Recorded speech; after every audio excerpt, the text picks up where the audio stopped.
Now this video right here will go through every single aspect of defending, and yes, I'm talking about every single phase of defending, whether that's 1v1, collectively, defending crosses, defending set pieces. We are going to break down every single aspect of defending. So I strongly suggest that you get a notepad, you get a cup of tea or coffee, whichever one is your favorite, whether that's tea or coffee, black tea, green tea, lemon and ginger tea or coffee, whether that's caffeinated or decaf coffee, whatever it is that you need to focus, get that right now and lock in, because this is a big one. So firstly, looking at defending crosses, it's very, very important that in and around the penalty box, every single defensive player is marking a player touch tight. Not like this, where, for example, this centre-back is here and then there's a gap between centre-back and centre-back. No. If this striker's there, this centre-back is going right behind them, touch tight.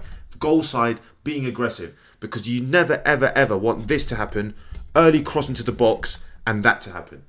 You don't, for obvious reasons. So what you want instead is touch tight, being aggressive, and ideally your centre-back should be within the width of the posts. So here and there, which means if there's a forward runner, when your fullback engages with the ball in wide areas and there's a forward runner, guess who is tracking? It's the centre midfielder. The ball side centre midfielder tracks this player. So if that means temporarily you go into a 1, 2, 3, 4, 5, into a back 5, that's fine. Leave this player free, no problem, because the chances of this cross going all the way here is very low, firstly. Secondly, the cross is aimed in this central space here.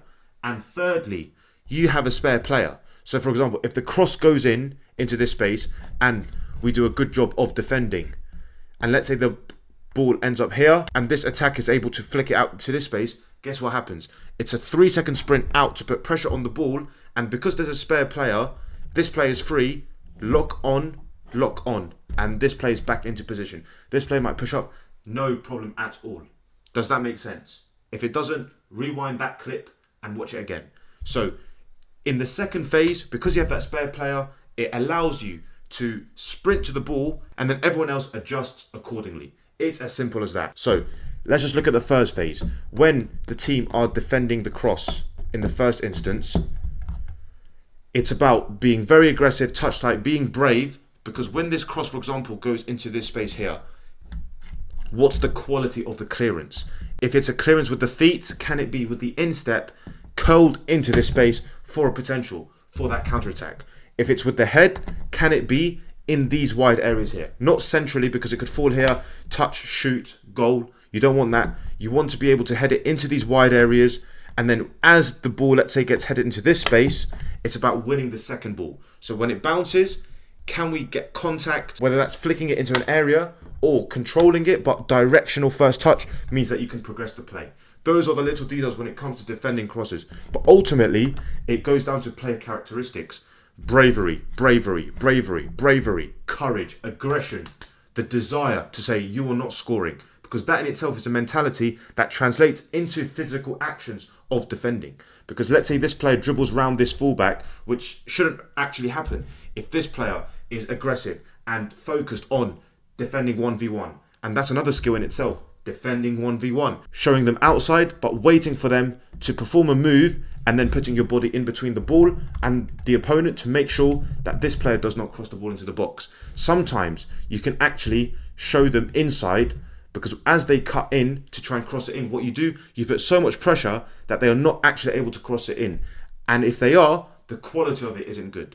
So if you can't actually defend the 1v1, you affect the quality of that play's action. If that is a cross into the box, well, it's low quality because you're putting pressure on the ball. So it could end up into this space here, no problem. Can we win the first header, win the second ball, and then play it forward straight away because we have that counter-attacking opportunity. But let's say in this instance, this player is able to dribble around this player. Now they're about to cross it into the box. Now in this scenario, it's about really getting touch tight. If there's movements across, instead of following, what you do is simply pass players on. Because the whole point of these two players swapping positions is to create confusion.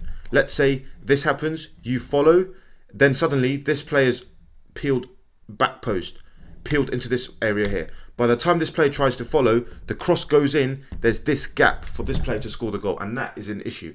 Or if this player decides to focus on this player is free. By the time this happens, once again, it could end up here, a little flick, or it could just go all the way across the penalty box and now there's a problem, isn't there? So it's all about the details of passing players on.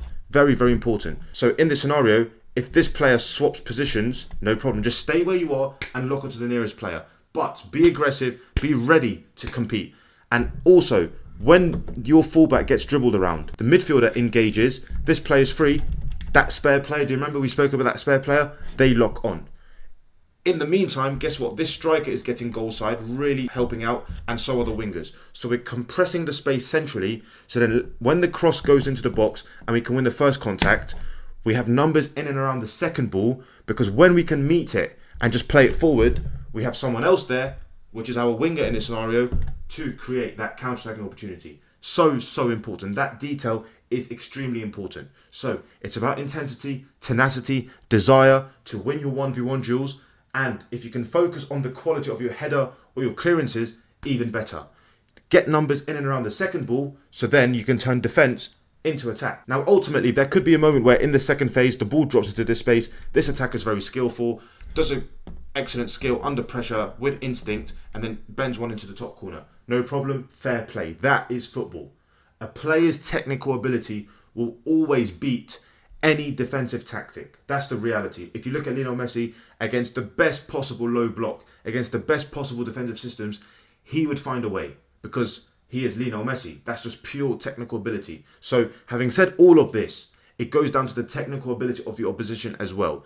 For example, as I said, if the second ball that drops here and this player is able to spin away and bend one to the top corner, no problem. But if it's the basics, for example, tracking runners, let's say in this scenario, this player decides to make a run all the way across the penalty box. Well, guess what? Follow, this player's going in, you have to do the tracking back. If there's a runner from deep into this area, guess what? You have to follow. The job is not done when the ball is active in and around that defensive third. It's so important that the red team in their defensive third, until the ball is dead and out of play, alive, alert, aware of what could happen and aware of the potential solutions. Is it passing players on? Is it tracking runners? Is it being touch tight, being aggressive, eyes on the ball, bang, heading into a good location for opportunities to win the second ball and then push up the pitch?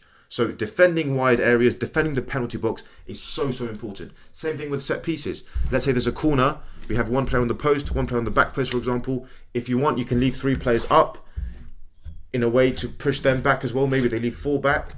But the point is here, you have one player aware of the short, whether that's the player on the post to go, then you lock on. You're being very alive. You're being very astute here. You lock on. If they do decide to play short, this player is alive to go. This player comes to the near post, and then it's about being brave. Can the goalkeeper be brave to claim the ball? Because we're leaving 3 up, which means that there's less players in the penalty box, ideally increasing the chances for the goalkeeper to actually claim the ball. And then if the goalkeeper can claim the ball, guess what they can do? Start a counter-attack straight away. So it all goes down to bravery and courage to be alive. If they are going to play short, right? If they are going to play short, I'm there. I'm going across. And then, for example, if they try and do a 2v1 here, as this happens, we aggressively engage with the ball. This player is now out of the game. And now let them cross it into the box.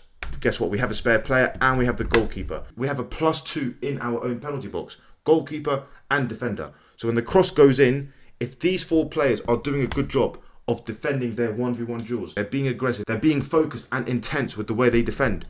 For example, this player could head it out into this space. This player wins the second ball. All they have to do without even looking is flick it into this space, because now there's a 3v3 scenario. And the same principles apply when defending free kicks from this area here. You can almost set it up like a corner. Keep 3 players high, and then they could really load up the back post just like this.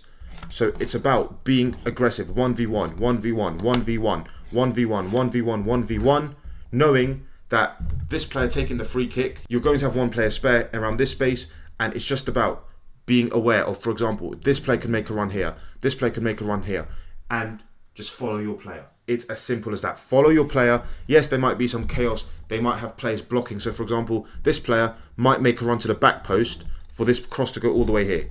Now, when this player goes, these players will look to push these players away, so then this player can't really track. So this is where, if the communication can be quick enough and everyone is alert, guess what? When this player goes all the way here, this player leaves this player and goes like that, and everyone just shuffles across one. So then actually you're not really moving, you're just shuffling across one step to the right in this scenario, and then you're locking onto that rotation. Because when that cross goes in now, you're there to compete 1v1. These players will look to hit the box across the goal. Maybe they'll keep one on the edge of the box. And now, once again, it's about dealing with that 1v1 situation. And that goes down to the player characteristics. Are they big, aggressive? Are they tenacious? Do they have the desire to make sure that they compete and win that aerial duel? It's as simple as that. If you have the desire, and then as the ball's coming in, you start to doubt yourself, that's when this player, who has more hunger to win the ball, will win it. So defending set pieces, defending aerial duels, a lot of it goes down to the mindset, to having that defensive mentality to say, no, not today. You are not winning the ball in the air. You're not winning the second ball. I am there to clean up and protect my goal. It's as simple as that. And how many times have I said it's as simple as that today? I don't know. Drop it in the comments below. And now, when you're defending in open play, it's all about the mentality of the team defensively. What is it? Is it aggressive? Is it man for man? Because if it is man for man, then whatever formation that you're playing in, for example, if you're playing a 4-2-3-1 and you're playing against a 4-3-3, when you go man for man, it means you're going with a back three, you're going into a 3-5-2. Man for man all across the pitch. If that's the defensive mentality of the team, no problem. If it isn't, and it's always to be safe and protecting the back line, giving yourself an extra player at the back, and you're staying in your formation, then what are the principles? The striker showing the centre-back to one side of the pitch, because 1, 2, 3, 4, 1, 2, 3. It's a 4v3 in the blue team's favour. So to make that not a 4v3, the striker has to block off the switch, to block off that spare player that they have. So important. So when this centre-back is stepping with the ball, this striker is blocking off the switch from centre-back to centre-back, which means this winger can now go inside, and now the whole team can narrow up the pitch, can almost create a box using the width of the penalty box as a reference point when the ball is here. And now you have a midfield 3 against a midfield 3. You have this centre-back being aggressive, this centre-back spare, this full-back aggressive on the winger. This winger might be out wide, aggressive as well. This full-back is free, no problem. Because we're putting pressure on the ball, we are inviting the pass out to this full-back. If they find a way to go from here to there, this winger engages, because what did we say? We are making the pitch within the width of the penalty box. So when the pass, let's say, bounces through the centre defensive midfielder into this centre back, if this winger can go to the ball in a way to cut off the fullback. Remember what we said? We are making the pitch the width of the far side penalty box line. So that means when the pass goes in, obviously we're not going to go to the ball, because then there's a pass out here. We are going to curve the run and go to the ball. So this pass is not on for the centre-back. They would have to use another third-man combination. And if they do that, in the duration, this fullback aggressively goes, shuffle, shuffle, shuffle. And now it's almost like an aggressive man-for-man press. 1, 1, 1, 1. 3v3 here, and then 3v3 there. No problem. Temporarily going man-for-man can be very effective, because now this fullback is under pressure as they are controlling the ball. So if we can put enough pressure, force them inside, get them to play a pass centrally, if we can win the ball here, now there's a big problem. So that's how you can set up a trap where you start with a 4v3 in your back line, you give them an extra player at the back, but it's all with an intention, isn't it? You block off the switch, you invite the pass here, you press aggressively, narrow up the pitch,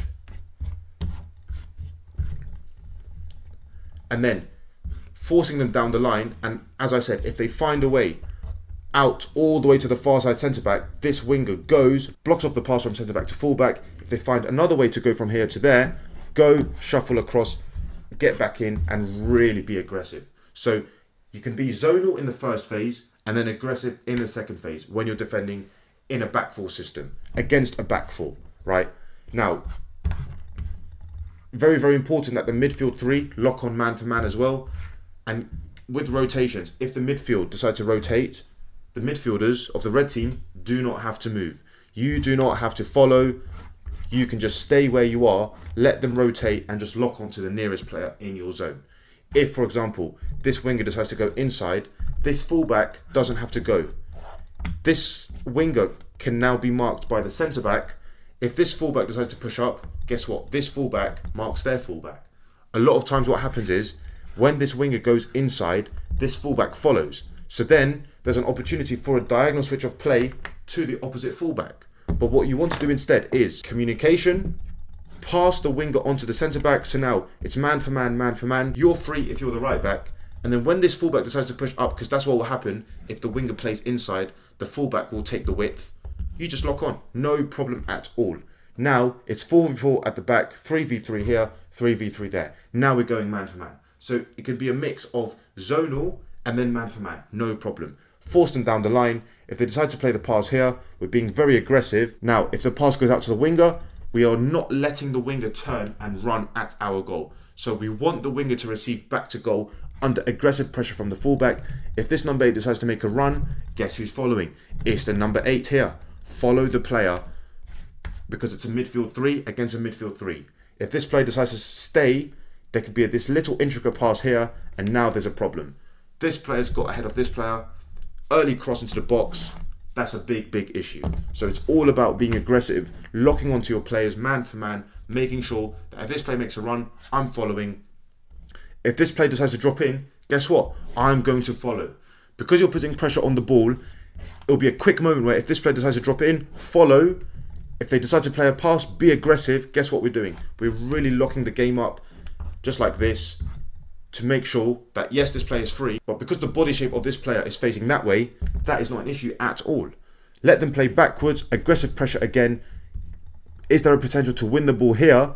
And now you have a counter-attacking opportunity. That is so, so important. And what I said about the defensive mentality of the team is especially important, because some teams will always go man for man. So they will always adapt their shape depending on what the opposition are playing in possession. So for example, if the opposition are playing a back 3 in possession with wing backs and a 3-5-2 formation, guess what? It's about going man for man, no problem. If they play a box where they go into 2 centre defensive midfielders, 2 attacking midfielders and a striker, if it's man for man, guess what's happening? This is happening. Adapting the shape into a 3-box-3 as well. If, for example, they're playing a 4-4-2 diamond and you always want to go man for man, you adapt and you go man for man all across the pitch. So there are some teams that will always go man for man. They will always make their system flexible. So, for example, if we are playing a 4-3-3 and we like to defend man for man, and the opposition are playing a 3-4-3 box, the solution is, for example, this centre-back steps in, we leave one of our centre-backs aggressive on their striker, centre defensive midfielder on one number 10, centre-back on the other number 10, full-backs inside, but ready to press the wing-backs, and that's a system. Man for man all across the pitch. If not, then defending in the 4-3-3 and we want to keep our extra player at the back, then it's very important that we put pressure on the ball, and then, for example, this centre defensive midfielder locks onto the near side 10. We leave this player free, but guess what? Our centre back is ready to step in if the ball finds its way through to this number 10.